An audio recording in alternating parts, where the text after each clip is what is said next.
Artinya reaktivitas, kemampuan satu benda reaksi dengan zat lain seperti logam yang berkarat karena oksidasi. Kemampuan terbakar, flammabilitas, apakah benda mudah terbakar di udara, konsitasi.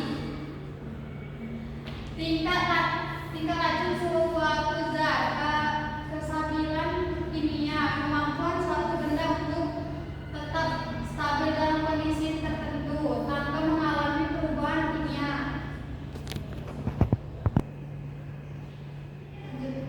Macam-macam wujud benda padat. Partikel dalam wujud padat tersusun rapat dan teratur, memiliki benda dan volume yang tetap. Contohnya batu, kayu, dan besi.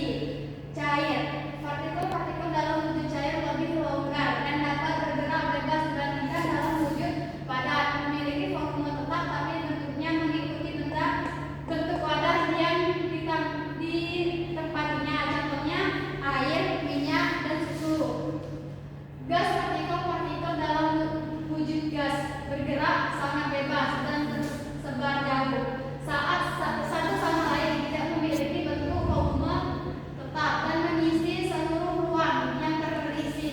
Contohnya udara, uap air, dan helium. Gak jeda ini.